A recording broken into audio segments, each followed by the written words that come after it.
कालीपुर गांव के बाहर एक सुनसान सड़क थी। लोग कहते थे कि वहां रात में चंद्रिका नाम की आत्मा दिखाई देती है। वह रूप बदल सकती थी और गलत इरादे वाले लोगों को कभी जिंदा नहीं छोड़ती थी। एक रात गांव का लालची आदमी भैरव उसी रास्ते से गुजर रहा था। तभी उसने सड़क किनारे एक खूबसूरत लड़की को देखा। लड़की रोते हुए बोली, मुझे घर तक छोड़ दोगे भैरव? उसे अपनी गाड़ी में बैठाकर एक पुरानी हवेली में ले गया। लड़की ने कहा, तुम बैठो, मैं अभी आती हूँ। लेकिन भैरव की नीयत खराब थी। वह चुपके से उसके कमरे की तरफ गया।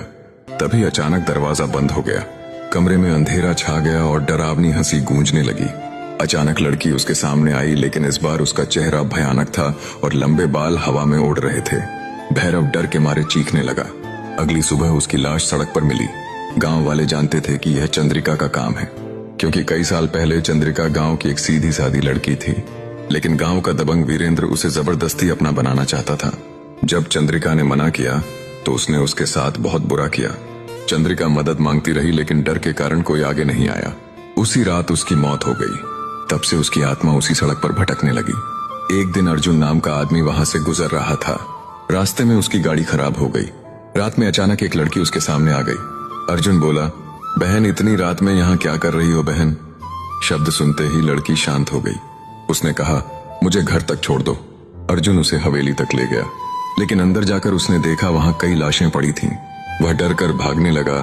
तभी चंद्रिका अपने असली रूप में उसके सामने आ गई। लेकिन उसने अर्जुन से कहा, अगर तुम मेरा एक काम कर दो तो मैं तुम्हें छोड़ दूंगी। अर्जुन मान गया। उसी रात वह वीरेंद्र को बहाने से बाहर लेकर आया। बाहर खड़ी लड़की अचानक चंद्रिका बन गई। वीरेंद्र डर के मारे कांपने लगा, लेकिन अब बहुत देर हो चुकी थी।